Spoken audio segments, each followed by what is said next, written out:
Ladies and gentlemen, welcome back to the Extra Innings Podcast, where in this episode, we're going to keep continuing the trend of going through all 30 teams and reviewing their 2020 offseason.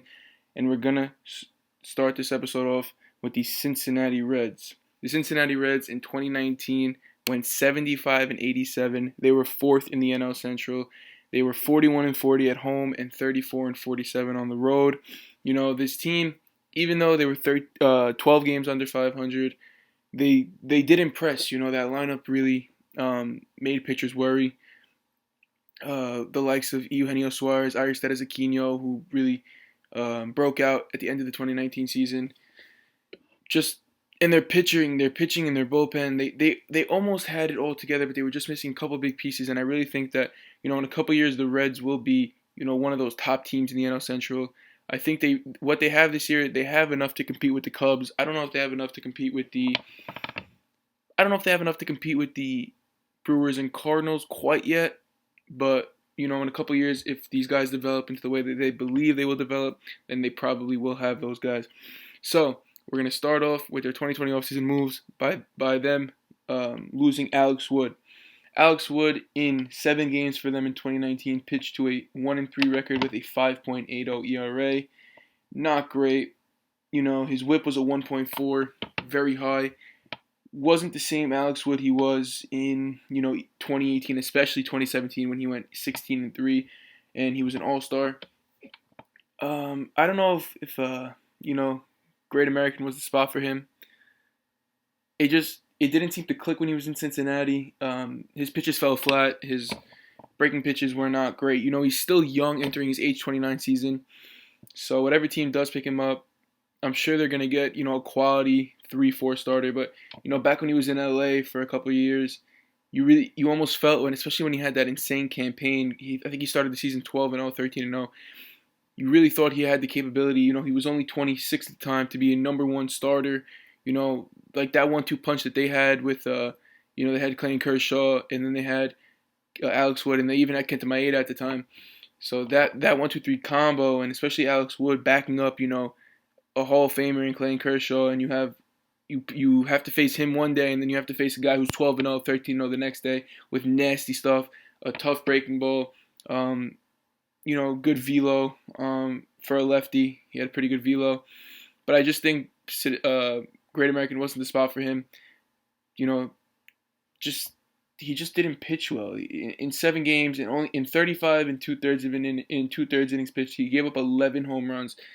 You know, to put that in perspective, he gave up 14 in 2018 in 151 and 2/3 innings pitched. That's very high. You know, the amount of home runs he gave up, the ball just seemed to fly off the opposing batter's bat when he was pitching. So I just think it was good for the Reds to let him go, and I think it was good for maybe Alex Wood to get a change of scenery. So good move by the Reds. Hopefully Alex Wood finds a spot. Next we have Jose Iglesias. He declared free agency, and he was their starting shortstop for a while actually. Jose Iglesias was their starting shortstop for as long as I could remember. Right now he's on the Orioles. In 2019, 288 average, 11 home runs. A very underrated season, of course, because Cincinnati doesn't really get that time. I'm sorry, I was actually mistaken. Iglesias was on Detroit from 2013 to 2018. That's where I remember him from. Peraza was the one I was thinking of, not Jose Iglesias. I mixed up the Jose's. That's my fault. But in the 1 year he had in Cincinnati, had a good season, but you know, they brought in another shortstop to take his spot, so I understand why they let him go. Probably paying the next guy I'm about to talk about just a little bit less. But Jose Iglesias, good player, really good defender. He's entering his age 30 season, so that could be a reason why they let him go. Because hitting-wise, to hit 288 with 11 home runs as a shortstop in this league, you know, the batting average is there. You want a little more production out of your shortstop when it comes to the power. Especially in 504 at-bats to only hit 11 home runs. But he was an above, he was a positive win player, 1.4. So you let him go, but then we're gonna talk about who they signed to replace him, and that would be Freddie Galvis. They picked up Freddie Galvis at the end of last year. At the trade deadline, he got traded from Toronto to Cincinnati. In 32 games in Cincinnati last year, he hit a .234 batting average, a .284 on base, a .411 slugging, and a .696 OPS. But as a total in 2019, he had a .260 batting average, a .296 on base, a .438 slugging, a .734 OPS, with 23 home runs, 70 RBIs. That's the production you want. He was a 2.6 win player. He's good defensively, can move to second base as well if you need to. He gives you the production out of the shortstop, and I think Freddie Galvis, even when he was in Philadelphia, he was a very underrated player. He never got an All-Star nod, even though there were some times where you feel that he could have been the All-Star candidate from the NL. But I think Cincinnati, he had a rough end of the last year, but that's always you're adjusting to a new place. Obviously, you want to get started on a hot start, but it didn't happen for Freddie. I do like this re-signing though, because I do believe in Freddie Galvis as a player. I know. I've been watching him ever since he was in Philadelphia. I thought he was always intriguing the way he played defense. I just thought he was really not all over the place in a bad way. He was all over the place, but in a good way, where the sense that if the ball was hit to his left or right, he's getting to that ball.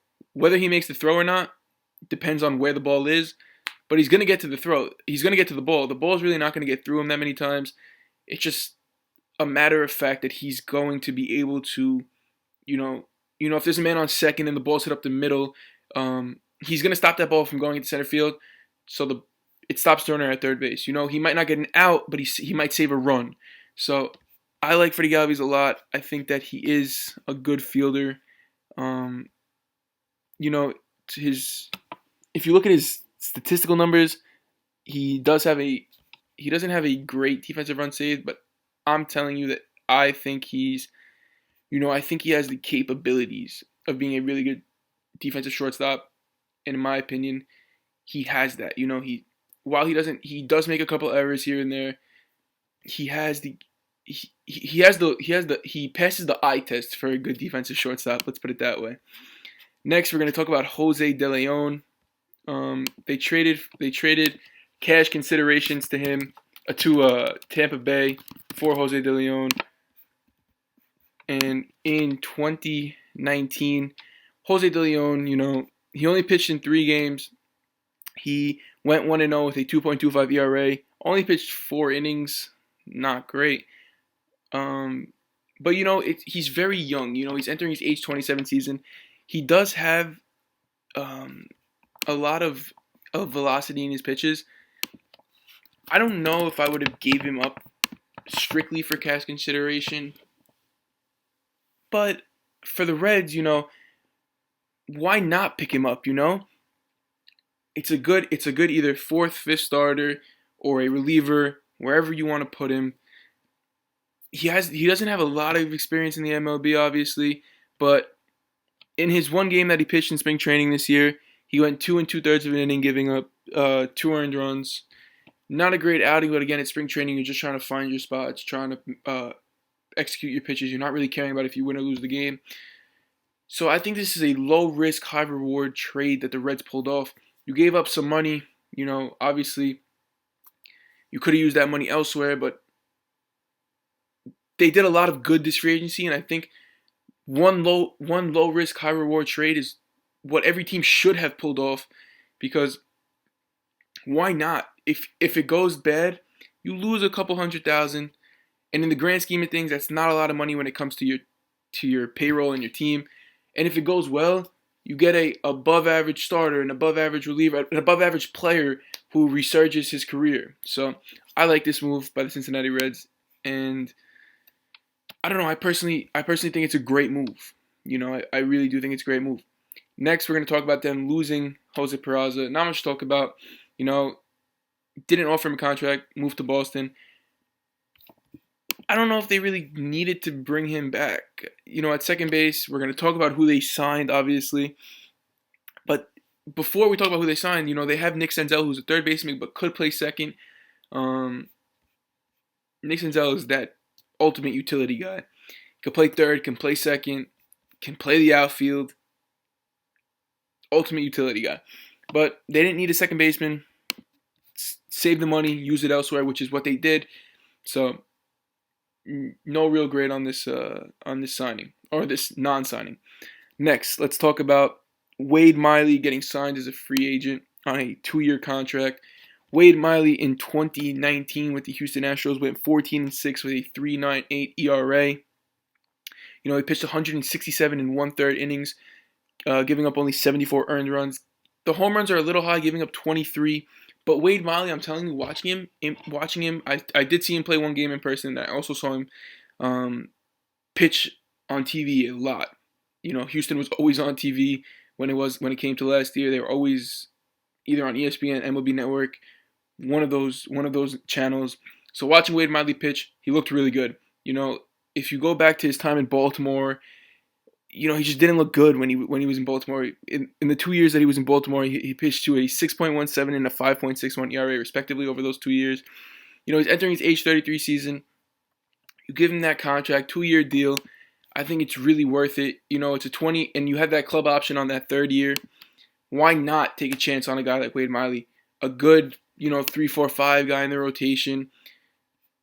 He could really be your 5th starter and give you pitch to a sub-4 ERA, a sub-3.5 ERA, a sub-1.2, 1.3 WHIP, and you bang for your buck right there, and that's a good starting pitcher that you're going to use in the long run. So I really like this move by the Reds. I think the Reds, what they did is they took a lot of low-risk, high-reward chances, but they also did take a couple high-risk with a lot of money strapped into a couple players. But those are every team should make, not every team, but a lot of teams, especially like the Reds who are trying to get into the race, make that couple big splashes. But what they really did, what I really like about their offseason, it's not the 2 big splashes they made in Mike Moustakas and Nicholas Castellanos. It's the small splashes like Wade Miley and like a Pedro Strop, which we'll talk about later, and re-signing Freddie Galvis and signing and making a small trade for like Jose De Leon, and these small type of contracts where, in the grand scheme of things, like the media doesn't really pick up on, but in the grand scheme of things, that's what wins you ball games, and that's what eventually gets you into the playoffs, which is what the Reds are yearning for right now. So, I love the Wade Miley move. And everyone's gonna say, a lot of people are gonna say, "Oh, he pitched in Houston, so it doesn't count." But something that the cameras didn't help the pitcher. So if a pitcher pitched well on the Houston Astros, he pitched well. He's a good pitcher, like Justin Verlander. The cameras didn't help Verlander. They helped the batters. They didn't help the pitcher. There's Verlander executed pitches over and over again.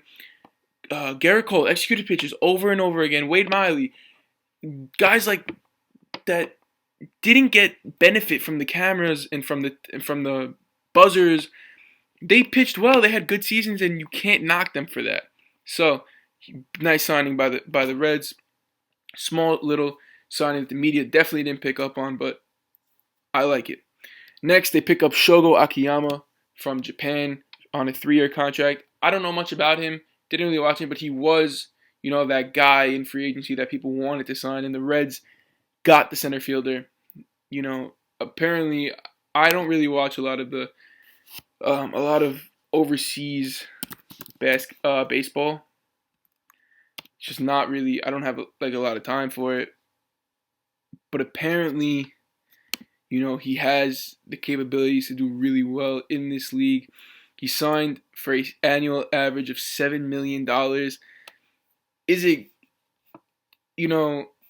a little much? Maybe. But he is 31 years old, so he did play overseas for a long time. But again, if he's your starting center fielder for 3 years, 31 is not that old when it comes to the MLB. People play to their 37, 38 years old. So if Akiyama can have a good 3 years, normally when you sign an overseas player, if they're coming from Cuba or the Dominican Republic, you're going to sign them for like a 5 to 7 year contract because you're picking them up when they're 18. But when they come from Japan or Korea, you're going to sign them for a couple years. Seung-won Oh comes to mind, or trying to think of a couple guys, because not only are they coming in at the age 30, age 31, even Miles Michaelis, who did play in that league, came over when he was older, and they only signed him to a 1-year contract and then re-signed him. So you sign these guys to a 1 to 3 year deal, see how it works out. And if it doesn't work in 3 years, then you cut him free. He's 34 by that time. If he can probably find a home elsewhere for a couple of years. So it's, again, are you paying him a lot of money? $7 million a year? Yes, you're paying him, above probably league average for center fielders. But if it pays off, $7 million, you're gonna look back at that and say we got a steal. So it can go both ways. I'm not a huge fan. I don't know him. He could be a really good hitter. I just don't know him. I haven't watched enough tape on him, so can't grade it. But in the grand scheme of things, it's not that high of a risk. 3-year contract. It's not a 5-year deal. It's not a 7-year deal. It's a 3-year deal. So I don't mind it. Next, they re-signed. I'm going to combine these two, Trevor Bauer and Michael Lorenzen, to avoid arbitration for a 1-year deal. Trevor Bauer, fan favorite. Pretty much everybody in the MLB likes him. You know what he did this year against Beatty of the Dodgers to tip his pitches.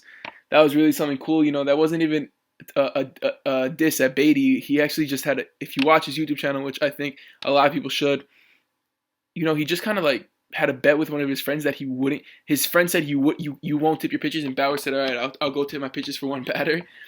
Tip the fastball, tip the breaking ball. It was really fun to watch. He makes baseball fun. And he's not afraid to speak out. If he doesn't agree with something that Rob Manfred does, he'll speak out on it. If he doesn't agree with how baseball's handling something, he speaks out on it. That's what I like about Bauer. He's never afraid to speak his mind. That's why I love that he has a YouTube channel. I think a lot of players should have YouTube channels where they're not afraid to hold back. Bauer's been in the league for a while. He is an above-average pitcher. I really like the way he pitches sometimes. Watching him break down his own pitching is a spectacle to watch because he is not afraid to admit when he messed up. Like, he broke down his at-bat versus Mookie Betts, and he literally, seeing it, watching it again, he's like, wow, I shouldn't have thrown that pitch, or how did I not realize that I was leaning him towards one side, and then I should have went up and in instead of down and away, and that's why he hit a double off me. Stuff like that he picks up, and he's not afraid to say, I love it. Michael Lorenzen, a beast out of the pen. He could really do it all. He can hit, he can field, he can pitch. The guy's a beast. Definitely one of the upper echelon relief pitchers. Definitely in the NL, probably in the MLB. So Michael Lorenzen, great pickup. One more signing to avoid arbitration that they did is Anthony DeSclafani. It's a good 3-4 rotation guy. Definitely a good pickup. You're not gonna let him go for nothing. So I like this move. And again, not going to cost you a lot of money until they want their own contract. So I like the move. Next, we're going to talk about, right before we get to the two big ones in Moustakas and Castellanos, we're going to talk about signing Pedro Strop to a 1-year contract. Strop entering his age 35 season, pitched in Chicago last year to a 4.97 ERA in 50 games, 41 2/3 of an inning and 49 strikeouts. He was a .1 win above replacement player. Had a rough year last year, but if you look at 2018, pitched to a 2.26, 2017, 2.83, 2016, 2.85, 2015, 2.91, 2014, 2.21. So he's been sub 3 except last year for the past 5-6 years going. So again, another low risk, high reward. If Pedro Strop works out, you have a good middle reliever. You could use him as a setup. You can throw him here and there as a closer if Rysel, pitch back-to-back or back-to-back days. Their bullpen, if you look at their bullpen on paper, it looks disgusting. They have closer Rysel Iglesias, setup man Amir Garrett, another setup man in Michael Lorenzen, middle reliever in Pedro Strop and Robert Stevenson. And then you have long relievers in Cody Reed, Lucas Sims, Nate Jones, Tyler Thornburg, even Matt Bowman, who throws really hard. Their bullpen looks scary on paper. Rysel Iglesias, one of the hardest throwing closers in the league. Amir Garrett, definitely one of the hardest throwing left-handers in this league, and man, is he not afraid of absolutely anything. When he took on that entire Pirates team, one guy running at an entire dugout, it was unreal to watch, and he won that fight. So, in my opinion, definitely one of the better bullpens in the league, in my opinion. Next, we're going to talk about, the first one we're going to talk about is Nick Castellanos signing to a 4-year contract with a club option for 2024. Nick Castellanos, I talked about him last episode because I talked about how the Cubs lost him. Now I'm going to talk about the Reds gained him. In 2019, he had 289 with a 337 on-base percentage, a 525 slugging, and 863 OPS with 27 home runs and 73 RBIs, and he was a 2.7 win player. I am a huge fan of Castellanos. I was ever since he came up in Detroit. How the Cubs let him go, I don't know why they let him go, but I do understand that the money and the budget constraints would have been tough because they have to re-sign Rizzo, Baez, Bryant, Schwarber, all these guys they have to re-sign in 2020. So I understand how the money could have been tight. The Cubs were even surprised to get him in 2019, and I didn't think he would go to the Cubs, but coming to the Reds, I think it's a good spot for him. It just bolsters an already powerful lineup, adds more pop, adds more batting average. He gets on base a lot. He has okay plate discipline. He walks around 40 to 50 times a year. He strikes out around 140 to 150 times a year. But he is very aggressive at the plate, and that's what you want out of your, he's probably going to be their 3 or 5 hitter. I don't know if you're going to put him 4. But their lineup is going to look very, very dangerous, and I think the Reds are a team to look out for, and I really, really like this Nick Castellanos signing because I just think that ever since he was in Detroit, he went under the radar because he played in Detroit, but he was the name you knew on Detroit. You knew Miguel Cabrera and you knew Nick Castellanos, and then he moved to the Cubs, and he had to move to the outfield because Bryant's at third, and he did that, right?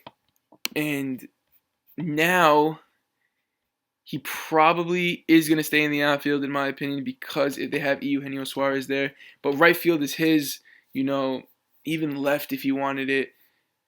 I like the signing. I give this signing a lone an A because I'm a huge fan of just Castellanos in general. Next is the other big signing that they did in Mike Moustakas. Mike Moustakas in 2019 hit 254 with a 329 on base, a 516 slugging, and 845 OPS with 35 home runs and 87 RBIs. I do not know why the Brewers let him go. I don't understand it. He was an all-star in 2019.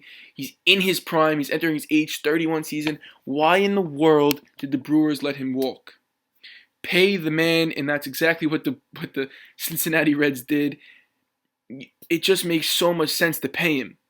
He was raking in spring training this year.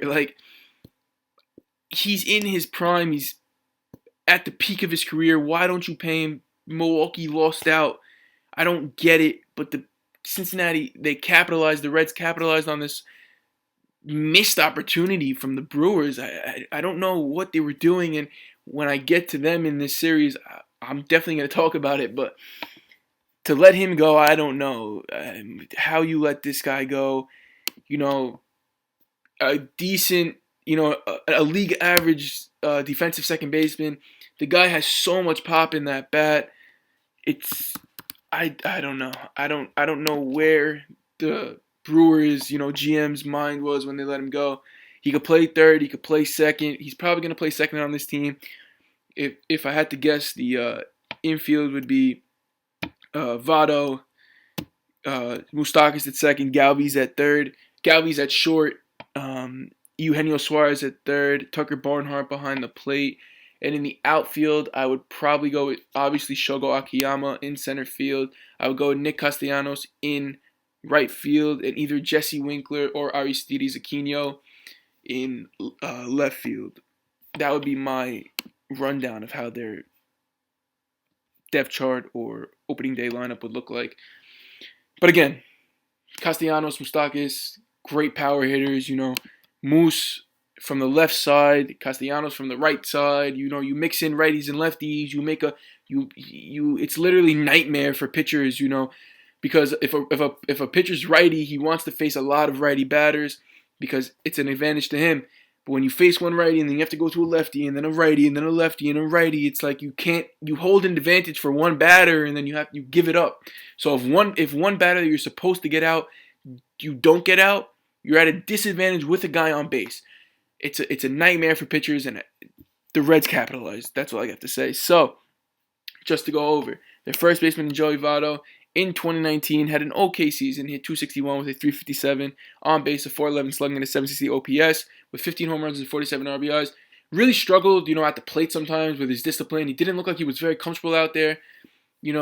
Batting from that left side with that choked up bat, it just looked like he just wasn't comfortable. So, can he bounce back? I'm sure he can. It's entering his age 36 season. I know it's a little. He's getting up there in age. I don't think he has that many years left in him. I think he probably plays for another 2 years, and then he calls it a career. It'll be a toss up on if he's a Hall of Famer. I believe he is. Looking at his career stats, he's a 307 batting average, career batting average with a 421 career on base, a 519 career slugging, and a 941 career OPS. He has 1,800 hits, probably going to hit 1,900. He could hit 2,000 hits if he has a good 2-3 years. He's at 1,866, so he would need 144 more. It's very doable. If you look what he did in 2019, he had 137. So, if he just has one really good year or two very, very, a little above average years, then he's definitely going to get to 2,000 hits. And in my opinion, that's a Hall of Fame player. Not just because of the hits, just everything. And just the standout guy that he is. Votto, he's loved by the Cincinnati community, loved by the Reds fans, loved really by baseball. Even when he jokes around, when he would joke around with that Phillies fan, it's still, it's funny to watch because it's still nice to see that some of these players have humor in them and they understand they're playing a children's sport for a living. People come to see them play a children's sport. A lot of people stop playing.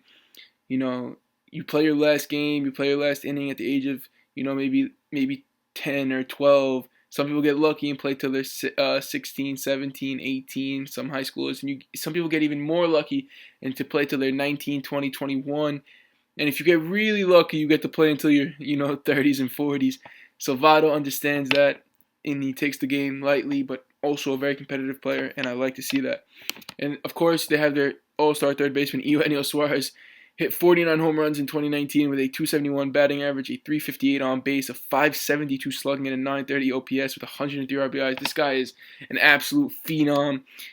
How he wasn't an all-star in 2019 blows my mind. 15th in MVP voting this year. The guy just deserves so much more credit. He plays in Cincinnati, so doesn't get a lot of press and media, but the guy's a freak of nature. Yoenis Suarez is really a freak of nature. Entering his prime, he's getting better every single year. He gets better and better and better. Reds got to lock this guy up for good.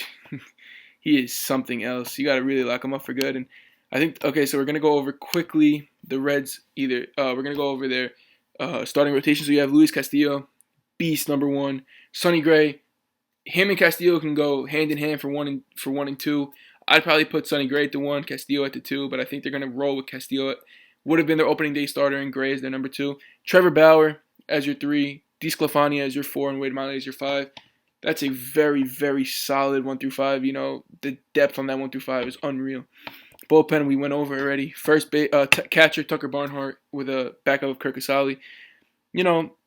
Can produce. Tucker Barnhart can produce at times. He's a lefty catcher, so lefty is in the sense that he hits lefty, but he throws righty. He could produce. He's a good defensive catcher. Has some pop in that bat, so they have it locked up. First base Joey Votto. Second base Mike Moustakas with backing up the backup of Nick Senzel. Third baseman is Eugenio Suarez. Shortstop is Freddie Galvis. Left field is Aristides Aquino or Jesse Winkler. Center field is Shogo Akiyama or Nick Senzel. And right field is Nicholas Castellanos or Phillip Ervin. It's going to be Nicholas Castellanos. So overall, I think this team got much, much better entering the 2020 season, obviously, or the 2021 season, depending on if we play this year. I'm going to give them,